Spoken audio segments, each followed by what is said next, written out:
The IL-2 ground attacker has a hard job, at least the ones who make an effort to stay alive. He flies into enemy territory every mission, usually takes on flak over the target area, and has to defend himself against enemy aircraft that are superior in every facet of performance, most importantly, speed. And he usually enters those enemy encounters at a positional disadvantage. That's the downside to multiplayer ground attack. If you are spotted, you're just too slow to get away. So the smartest approach is to hit the target area with a large group of ground attackers protected by an equally large and hopefully competent group of escort fighters. But orchestrating that level of player participation is extremely problematic to pull off on a consistent basis. One of the things I like the most about the 234 is it gives you the freedom to do ground attack by yourself in any multiplayer server. No escort needed, no large group necessary. It doesn't much matter how many opponents are in the air. If you know your aircraft, know your enemy, and do some smart planning, you are virtually untouchable. In video 1, we discussed our aircraft. Today, let's talk about the enemy. When you interact with an enemy aircraft, you can obviously tell the difference between a P-51 or a P-47 or a Tempest, but you have no way of knowing what's under the hood. What engine type, fuel octane, gun and ammunition loadout, how many minutes of boost or combat power he has left. These are all very important factors affecting aircraft speed and impossible to know. In video 1, we covered the Arado 234 level speed charts, and at each altitude listing there are tables listing the level speeds of various Allied aircraft at that altitude. This data was amassed by fellow player CountZero, and I posted a link in the description section where you can view and download his tables and charts. This was a massive undertaking on his part, and I respect all the work he put into this project. CountZero lists a ton of speed variations for many aircraft models, and I simply compiled all that speed data on each aircraft type into a high range spread and a low range spread, representing the best and worst case scenarios for you, the 234 pilot.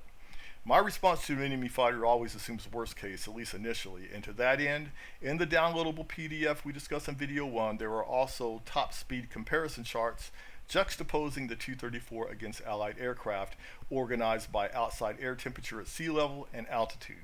You can download and analyze and contrast this data as your leisure, but I want to point out some important details and big picture takeaways regarding all this data provided.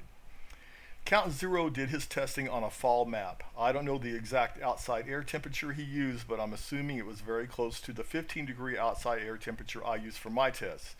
All Allied aircraft were tested with a 50% fuel load. Helpful as they are, I wouldn't take these speed numbers as absolute gospel. My teammate SCG Geronimo was able to get a P-51B up to 688 kph at sea level and sustain that speed for 10 minutes.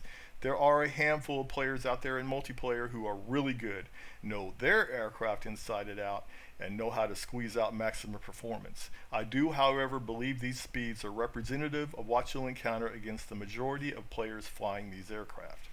In most cases, these Allied aircraft top speeds can only be sustained for a limited amount of time, and that time will differ from aircraft to aircraft. From a cursory glance at the speed charts, one might think, when comparing the 234's top speeds at different altitudes, that somewhere around 6,000 meters is where you would have the biggest speed advantage, but that is not the case. While speeds in the 6,000 meter range are generally faster than those at lower altitudes, our piston engine fighter opponents' airspeed increases by a much greater margin as altitude increases. Some of these Allied fighters that are turtles on the deck become gazelles at 5,000 meters and higher. In most cases, the altitude where you have the greatest level speed advantage over all opponents is sea level to 100 meters. However, I'm not suggesting you should be flying down low all the time, because any enemy fighter with an altitude advantage can dive on you, close the relative distance, and shoot you down. And we will talk a lot more about that later. We talked about the speed difference between full power and nominal power in video 1, and in the top speed comparison charts, under the 15 degrees outside air temperature section, I listed two tables for nominal power for an empty aircraft and for an empty aircraft with wing bomb racks. This is the only place within this chart section where nominal power speeds are compared to Allied fighter speeds, because making these comparisons at these lower speeds is just a waste of time. All you need to know is, when you're running at nominal power, you're slow. And when you start factoring in lower temperature effects and slapping on bombs, you're really fucking slow. Anybody can catch you and smoke you. You can still multiply any nominal power speed for any altitude and loadout in the level speed charts by the temperature effects multiplier to get an accurate speed number, but the important rule to remember, and I'm going to harp on this again later, is that flying through enemy fighter danger areas at nominal power is a very bad idea, and we'll cover the specifics of how to avoid doing that in the mission planning section of this video. I broke down the top speed comparison charts by outside air temperature at sea level because colder temperatures have an inexplicably debilitating effect on AR-234 top speed, which we looked at in video 1.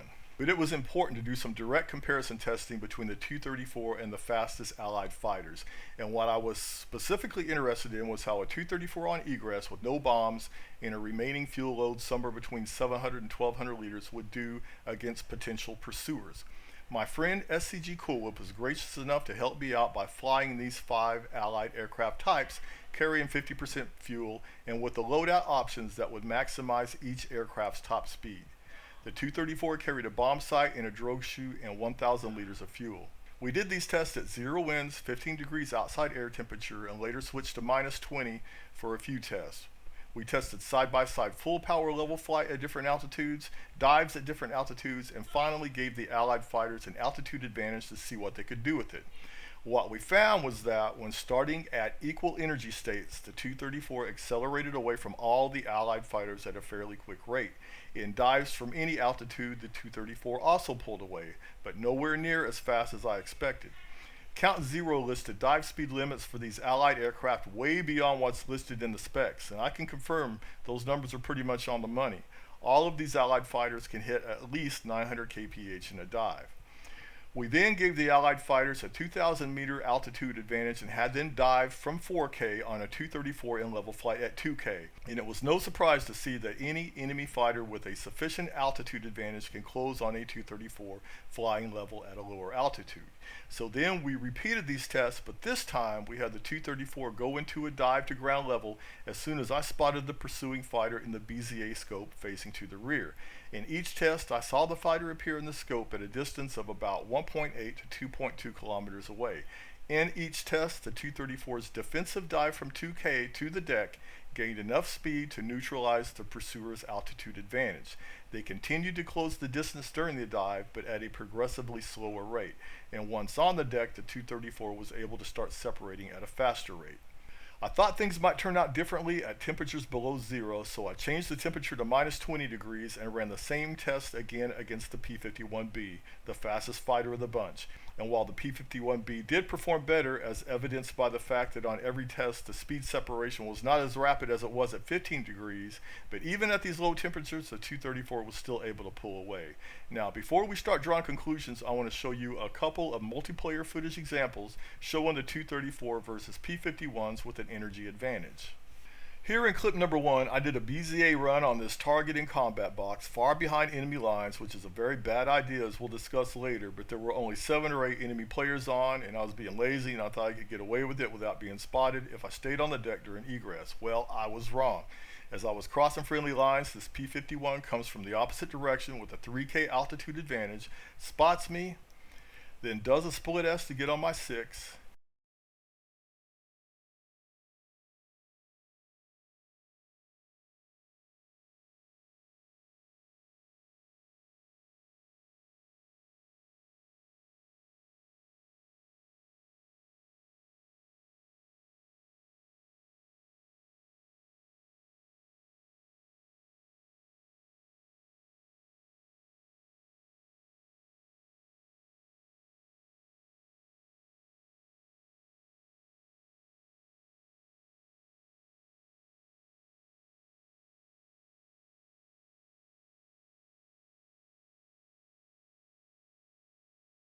he gets to within 1.78 kilometers, and that's as close as he got as the 234 starts pulling away. Now this guy ended up following me all the way back to Dortmund Airfield, and we're going to come back later and see what happened because there's an important lesson to be learned there.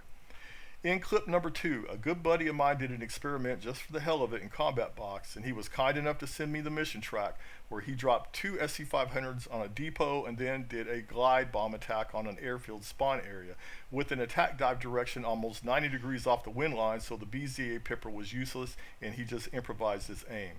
With the left to right crosswind, he offset his aim here to the left and the bomb landed over here to the right. He smoked 2 P-51s in the spawn area, almost got 3, but this guy was hauling ass out of there, so my buddy was still off to a good start. He comes off bomb drop at 890 kph, which is pretty fast, but the server temperature was 12 degrees, and at that temperature range, you can attain 950 to 970 kph coming out of a dive near ground level without going into Mach tuck. Coming off the bomb run, he has to jink a little bit to avoid AAA fire, and he climbs up to 700 or 800 meters altitude, and all that jinking and climbing is reducing his speed. We're not at the conclusion section yet, but I want to point this out in case I forget. When a server is packed with enemy players and you decide to do some vulture bombing on an enemy airfield because of the higher probability of aircraft being in the spawn area, there is an equally high probability of aircraft being in the air all over that airfield, and that was the case here. My friend now finds himself at around 700 or 800 meters altitude at 690 kph speed and still deep in enemy territory. Unfortunately, there are 3 P-51s in the immediate area. One P-51 had just taken off and he was carrying bombs and was super slow, and if that was the only aerial threat, my buddy would have gotten out of there without a problem. The other 2 P-51s, however, were not coming in slow, although one did have an empty bomb rack. As we'll see shortly, it didn't slow him down a bit. Let's start with this guy who comes into the picture with what looks like a 1.5 to 2K altitude advantage, and from the looks of it already has transitioned to full power, has quite a bit of speed built up from coming down from a higher altitude. He picks up to 234 below, turns right onto it, not losing any speed in the turn because he's still descending, and quickly gets within firing range.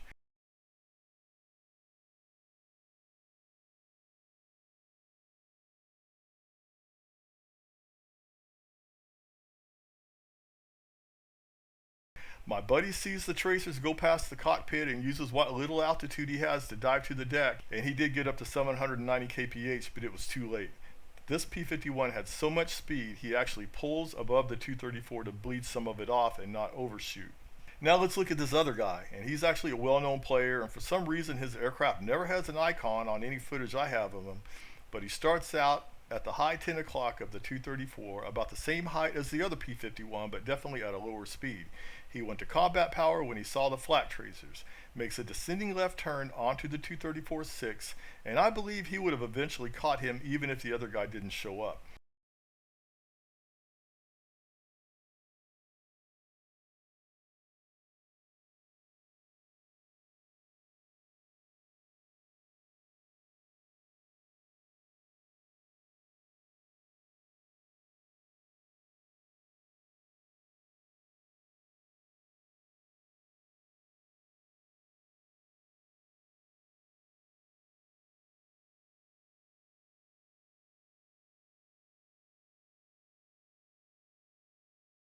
When the closer P-51 pulls up, he has a clear firing line, and these guys almost crashed into each other, and that would have been fucking awesome, but it didn't happen.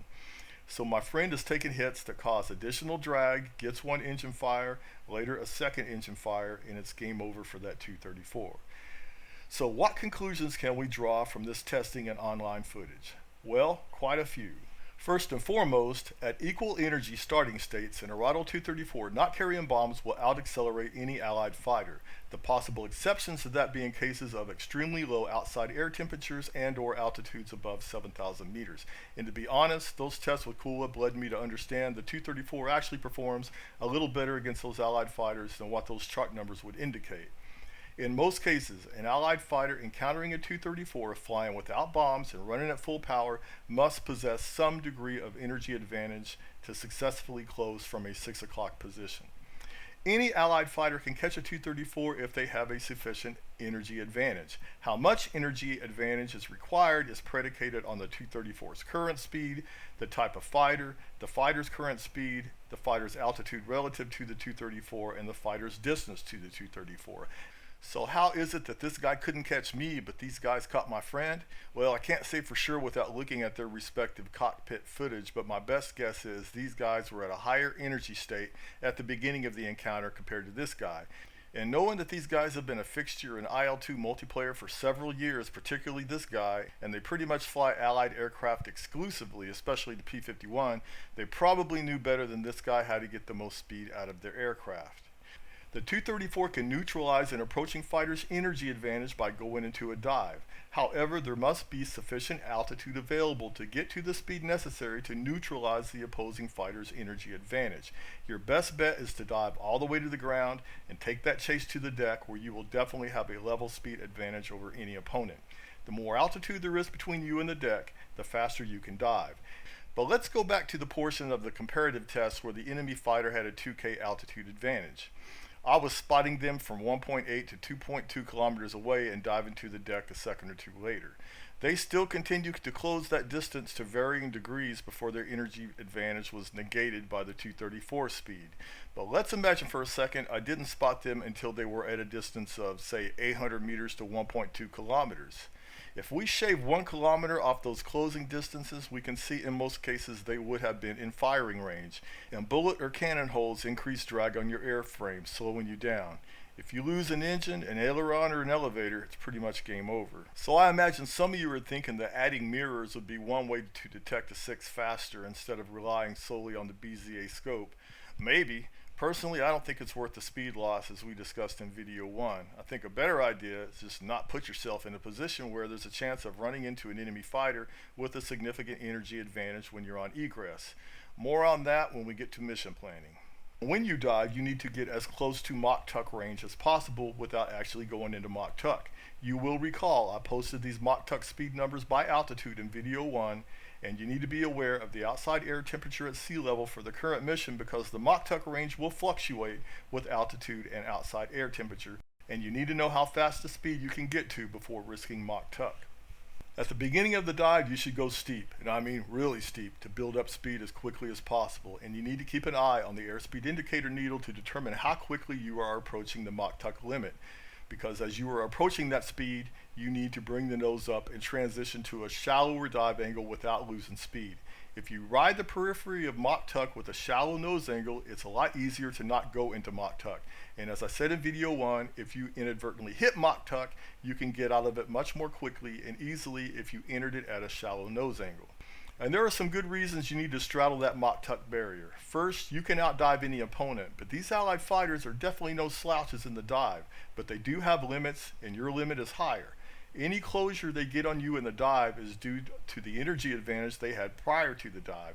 Many players flying those enemy fighters will be uncomfortable diving at those high speeds because they're just not used to that situation. Many of these aircraft start shaking above 800 kph, and control functions start to stiffen up due to compression.